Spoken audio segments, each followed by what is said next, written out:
pero kanina pa ako battered. Ano ba yan, Stel? Ano ba yung ayos mo na yan? Talagang style yan o ano? Hindi lang ginawang Stella. Stella. Yung style ko po ba or yung name ko po? Kasi clear ko po, yung name ko po, Stel. Kasi po galing po siya, yung full name ko po is Stel Bester po. Opo, Stel Bester po. Barakong barak. Opo, kasi po yung mama ko po. Nakakainis talaga. Si Sylvester Stallone. Kaya doon niya po pinasa yung name ko po. Dito galing sa video na to. Yung style ko naman po ngayon, actually po hindi ko po alam eh. Kumbaga, kung ano lang po yung naisip ko, ito yung suot ko. Sige, ganito na nga lang yung buhok ko. Parang ganun po, yun na lang po yung inaisip ko. Pero wala po. Wala po. So lahat kayo straight. Opo. Pero, May kulot po. may ganun No. ako lang. Kung sakali man kung kulo talaga ako, wala naman pong masama doon. I love that. I love that answer. Hindi ba siguro linawin ko lang po yung Estel. Kasi po, Kulo talaga. Pero, wala po. Pero- Wala po. So lahat Naiyak kayo na siya. Hindi, straight. pero nagpero kagad siya. Pero, May gusto siyang sabihin. may ganun No. ako lang. Kung sakali man kung kulo talaga ako, wala naman pong masama doon. hindi ba siguro linawin ko lang po yung Estel. Kasi po, madalas po siya yung mga, kasi mas matagal na po kami magkaibigan. Close Yan. din po kasi siya madalas sa mga babae. Yan, nilakasan na So namin, siguro po, guys. baka po akalain nyo medyo weird po yung ano Oh, kasi naka-makeup siya ngayon, no? Parang bakla talaga, di ba? Ay. Grabe talaga, Bakit po, no? Investor sa umaga, Estel sa gabi. Hindi, joke lang po. Pero yun nga po, ganun lang po siguro, parang medyo meron lang po siyang ibang parang manners na girly, pero hindi po, wala pong ganun sa At least na-clear na kanina about sa body Oh, wag na kayo magtanong ha. Kasi sabi nyo kanina may mga pa-holding hands at saka yakap. Munti ko na tuloy tanongin kung may nabuong bromance ba eh. Ganun ba itsura nyo ay pinakialaman din itong mga Korean na Yung Grabe, sa Tim. itsura po, kasi po, let's say, kung given na po na part po kami ng Korean entertainment, tinulungan lang po nila kami pag-style. paano nyo masasabing pinopromote nyo ang P-pop when actually earlier sing even the Tagalog song, you sound like a K-pop. Are we gonna watch this? Grabe. Pero, alam mo, na-realize ko, grabe nga talaga yung pambabash nila ng earlier days ng career nila. Buti hindi talaga sila napanghinaan ng loob. Kasi imagine mo if na-discourage talaga sila dahil sa mga ganito. Kasi nila doon, diba? Press con para sa song. Tapos, imbes na, promote talaga ng song, parang binash sila ng mga reporters. Parang na sila. Para silang pinagpiestahan. Diba? If you're selling this abroad, hindi naman nila alam ng Tagalog yung kinakanta nila. Even the Koreans, parang ganun din ang sinasabi ng K-pop. Pag nasa abroad na kayo, hindi nila alam yung language except that siguro sabihin niya, you're from the Philippines. So how will you promote K-pop? You sound like a K-pop group. Alam mo bakit nasasabihin sila ng ganun, feeling ko? Stop ng stop. Kasi hindi pa nade-define yung sound ng P-pop before. Kasi pioneer sila, di ba, ng P-pop talaga. So talagang hindi maiwasan na ma-compare sila sa K-pop na groups. Pero tignan mo naman ngayon, may sound na talaga. Sobrang Kasi po, talaga. yung music po kasi namin, galing po Totoo. talaga sa isang Korean Korean producer. producer. Pero po, kasama po kami talaga sa music production. Totoo po yan nung nagpunta po kami, lumipat po kami papuntang Korea. Nung nag-record kami, I was pumunta amazed silang and Korea. interested kasi po, yung producer ng kanta po, hinayaan niya lang po kami mag-record. Hindi niya po kami pinakalam kung anong gusto namin style. At the same time, ang ginagawa niya lang po, nag-give siya ng pointers para mas mapaganda pa namin yung gusto namin tulungan sa kanta namin. Humihingi rin po siya ng suggestion sa amin. For example, tinatanong niya kung mas maganda ba na mas mababa yung pitch dito or mas mataas yung pitch. Kung yung sa K-pop side naman po na sinasabi nila, tunog kami K-pop. Yung K-pop po na genre, hindi naman po siya solely, wala naman po nag-ari ng genre. Yung K-pop din po, influence po siya ng J-pop and ng American pop. So katulad lang po ng nasa Actually, no? namin, yung genre po na ginamit, future house and deep house, which is ginagamit na rin po Totoo, Western din. Ang galing ni culture, Pablo ginagamit sumagot. sa Indian countries. Eh, kasi Siguro may po, producer dahil din siya. ang karaniwang response kung bakit K-pop yung tunog namin, kasi po right now, ang sikat sa buong mundo is yung K-pop, which is hindi naman nabibigyan ng pansin yung ibang bansa na same genre rin yung ginagawa. Sinapromote po talaga namin dito is P-pop, OPM.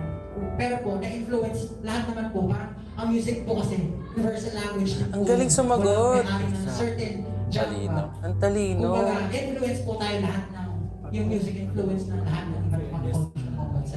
You're not bothered. Deserve niya talaga maging leader, no? Kasi ang galing ng sagot niya Ang eh. hirap nun. Kung ako, hindi ko maiisip Di ba?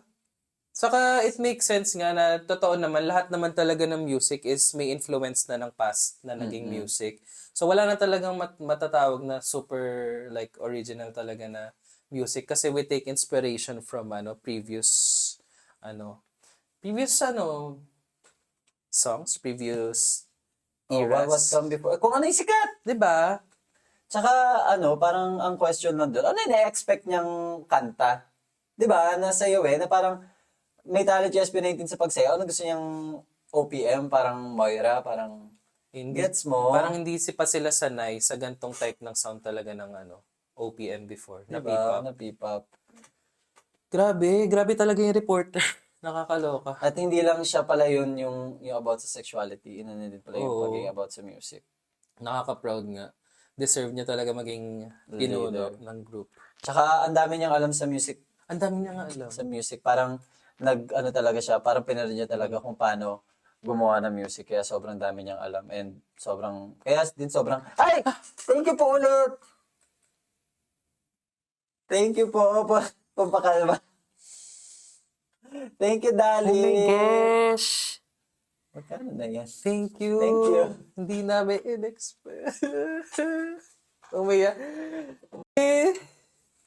Yung Thank you puso po. ko. Thank you, darling. Talaga, puso Now you will nila. understand bakit sobrang protective ng 18 sa SB9F na yung panghiya na pinagdaanan nila. Panghihiya na pinagdaanan nila. Totoo nga.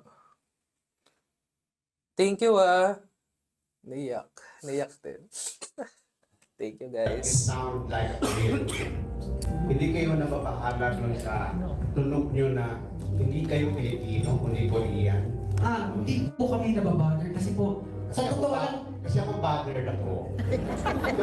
pero magaling kayo. I can say, no? Hindi ako galing sa inyo. Memo. Bakit bothered Dito, lang ako kasi galing. parang pinapromote nyo kasi Hindi nga ako. Hindi nga ako naiiyak. Magaling nyo nga. Mas magaling pa nga kayo sa pinuntahan ng press pag gabi na po. Salamat po. No. I'm honest. I'm shocked that I can listen to a May Filipino pambawi group naman pala. that can sing like a Korean. With Tagalog words, of course. No? Ano ko lang is, hindi kayo nababother nung idea na parang titingnan kayo na Korean yung tunog nila pero Filipino sila. siguro ako po personally, hindi po ako nababother kasi po, yung grupo namin, katulad nga po ng sinabi namin kanina, starting pa lang po kami. Alam po namin talaga na bago yung ginagawa namin at talagang maninibago yung mga Pilipino sa ginagawa namin. Kasi hindi pa naman po ito uso dito sa Tama. Pilipinas. Galit na galit na si Pablo. Naranasan niyo ba individually? Galit na siya pakinggan mo yung boses niyo. Kung paano siya magsalita. Pumibilis. Yung tunog nila pero Filipino sila. Siguro ako po personally, hindi po ako nababother kasi po, yung grupo namin, Bilis siya na katulad nga po magsalita. ng Pero respectful pa rin, sabi niya. Ako po personally.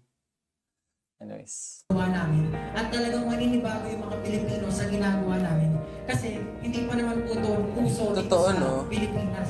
At Naranasan niyo ba individually na magkaroon ng may mga bashers din, saka yung mga Ngayon po. Personally po, bago po ako maging performer, independent child po kasi ako. Bale, laki po kasi ako sa hirap. So, nag-work po ako at the early age of 16. Tapos, nakikitira lang po ako dati sa best friend ko po. Tapos, yung best friend ko po, yung family na gusto po bait ako naman. mag-perform. Pero, nagsisimula na po ako mag-perform kasi. Tapos, sinabihan, kasi gusto po nila akong pag-aralin ng college. Tapos, sabi ko po, hindi ko po ata kaya mag-commit. Kasi iba po yung gusto kong tahakin. Tapos sabi po nila sa akin na, hindi kasi sikat dyan, wala ka po mapala dyan, parang mga ganun po.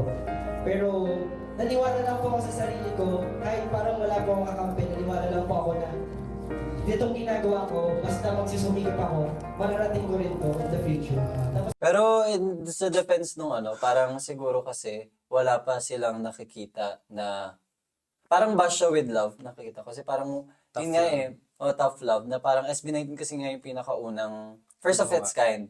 So, parang hindi nila naiisip na posible na magiging ganito sila kalaki. Na mag-branch out yung P-pop into something na matatawag nating talagang sa atin, no? Oo. Kasi talagang kapag pioneer ka ng isang bagay, hindi lahat ng tao maintindihan ka agad, no? Saka ikukumpara ka talaga sa mga groups or people that came before you. Pero importante talaga na meron talaga silang integrity. Na parang pinagpatuloy talaga nila yung yung ganto, dahil ito yung gusto nila ma-promote yung P-pop, gusto nila ma-promote yung OPM. Hindi talaga sila tumigil kahit ano nangyari. And look where they are now. Nasa They paved the Toronto way sila. talaga, no? Nag-world tour sila ngayon, tapos umuusbong na talaga yung P-pop scene sa Pilipinas. Ang dami na talaga. Pero, okay, nakaka-stress pa rin. Tanggap mo ba? Kasi eventually, di ba? Nakikita ko si Justin kasi eventually, ito yung tsura niya kasi, di ba? Not to offend anyone. Meron kasi tinatawag na front runner ng grupo, di ba? Kahit yung grupo may, ito yung pinakagwapo, ito yung sinusunod Parang ng visual. fans, ito yung tinitilian, tapos pinapanood, sila, yung grupo pinapanood, minsan dahil lang din sa kanya, di ba? Justin. So, hindi ba naman kayo darating sa point na since si Justin, di ba yung looks, pag na-develop ito, gugwapo pa, ayan lang kasi, di ba? Eh parang siya yung magdadala sa grupo. Okay lang ba sa inyo yung gano'n? Okay lang naman po yun. It's an edge for us. Kasi po, parang success ng isa sa amin, success na po ng buong grupo. So, more exposure for Justin is more exposure for us. Mas makikilala po siya, mas makikilala lahat kami. Wala po, Narinig mo yung nagbibideo? Hindi ka narinig. Sabi niya, tama. parang success ng isa sa amin, success na po ng buong grupo. So, more exposure for Justin is more exposure for us. Mas makikilala po siya, mas makikilala lahat kami. Wala Diba? po hingitan sa Tama. amin. Uy, ang nila, selfless. Ramdam mo Diba? talaga na may pakita. Nagrupo talaga sila, no? Na mahal na Mahal mahal talaga nila nila yung isa't isa. Totoo, kasi hindi sila nagseselosan na parang ang success ng isa, success namin lahat. That's so beautiful to hear. Totoo. Hindi nga, kahit din sa dance Nakaka-proud. practice nila, no, kahit sa lahat, parang hindi talaga sila parang hindi nila, wala sa isip nila magpaangatan na ako dapat yung pinakasikat. Magaling, oo. Hindi sila kompetisyon. Hindi silang brotherhood. Brotherhood. Camaraderie. Camaraderie. Yes po, kaya po rin kami group. May ibang comment, pinagre-review, pakinggan mo. Yes po, kaya po rin kami At group. may isa sa- may Kasi isa- kailangan po namin isa raw i-develop pogi, yung parang mga pagkukulang, weaknesses ng isa't isa. So parang, bali po si Stel, main vocal po siya. Bali, kaya niya pong i-cover yung mga weaknesses ng iba na, pare, ako po, hindi po ako masyadong magaling kumanta, pero nako-cover up niya po yun. Kumbaga, meron po kaming roles, nagtutulungan po kami para Ay, magaling nga sila sumagot lahat. Gusto kong malaman kung hanggang saan kayo tatagal para ma-achieve yung goal When it comes to ng achieving. internationally ng boy group or makilala dito sa Pilipinas. Kasi as we all know, pagkatapos yung iba kasi after 5 years, nag-disband na, nagkakaroon ng solo-solo ka na. Anong pananaw mo sa gano'n? Hanggang kailan kayo?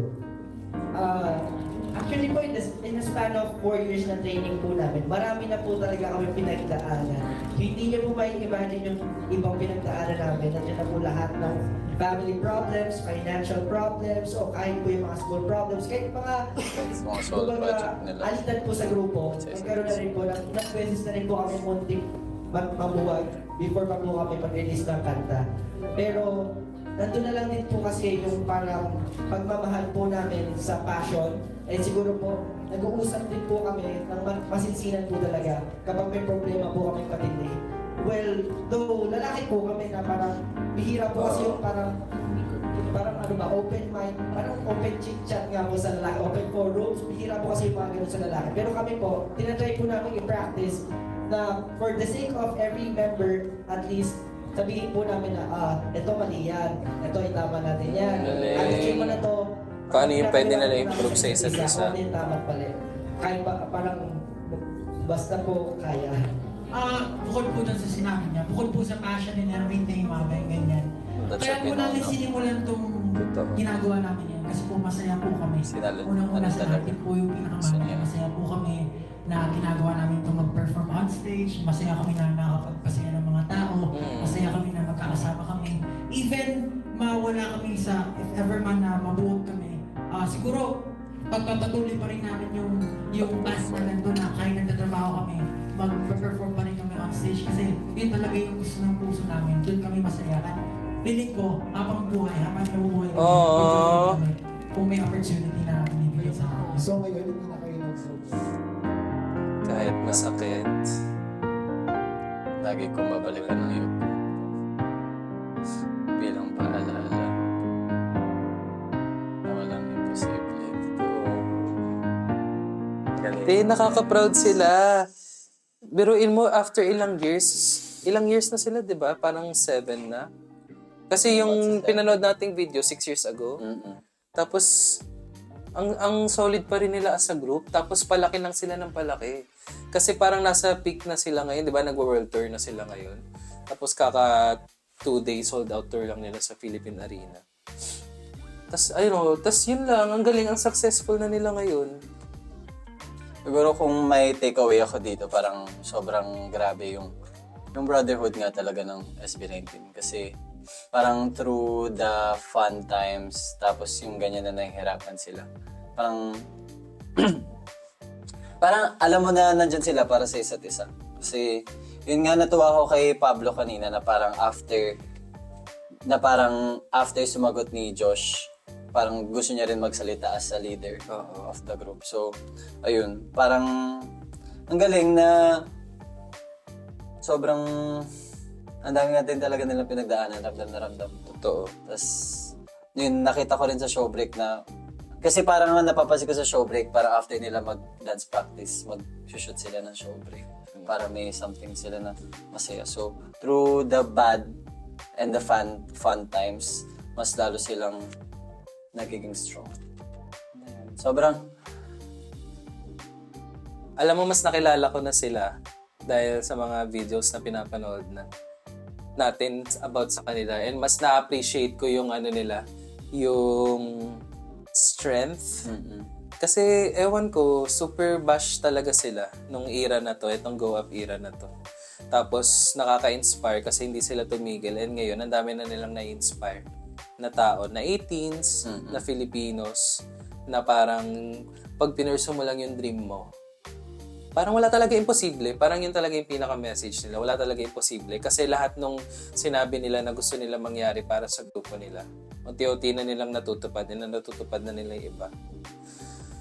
Tsaka, So nakaka-inspire. I feel so inspired. ang galing din kasi parang binanggit din doon na after nga doon ng 5 years na magdi-disband ka tapos magsusolo. And look what happened to SB19 na mas lalo lang nila nakilala yung sarili nila individually and bumalik sila para i-release tong Damn. Tsaka, etong Simula at Wakas era na mas nakilala namin sila na sobrang sumikat sila dito sa Pilipinas. So, that just proves na ang galing na nila individually and ayun, sobrang nakaka-proud yung SB19 kasi they've really come a long way. Ayun na, basta magbasa tayo. Ano sabi? Kaya sila yung first group na napanood ko yung leader ay hindi lagi nasakit na lagi sumasagot o bida-bida. Totoo. Tsaka media trained sila lahat which most of the newer groups lack. Tsaka feeling ko kasi lang din talaga sila, like yung character. Makikita mo din talaga dun eh. Kasi parang kahit na media trained naman sumagot, iisipin mo rin yung sagot mo eh. So, Parang innate talaga sa kanila yung pagiging mabuti. SB19 is the blueprint to P-pop. On each member code, what nobody understands about member name. Okay, sige. Third world tour na nila. Kaya lagi Galing all out nila, sila no? pag nag-perform. All out nga sila lagi, no? I'll die as an SB19. Sinasalo nila isa't isa. Kaya di namin alam saan ang gagaling yung mga hate for them. Nakakaiyak. Oo nga. Wyatt World Tour 2022 yung first, then pagtatag World Tour, tas yung ngayon. note, di lang ang mga Pinoy ang fans nila, may foreigner na rin. Oo nga, ang dami nilang foreigner na fans. Di ba naalala mo nga nung nanood tayong concert? Ang dami mga foreigners doon. Tapos ang dami na ring reaction videos ng mga international people. Sabi nga ni Ken, I'll die as an SB19 member. Grabe naman yung I'll die as And sabi nga ng mga 18, they'll die as SB19 fans. fans. Will die as fans.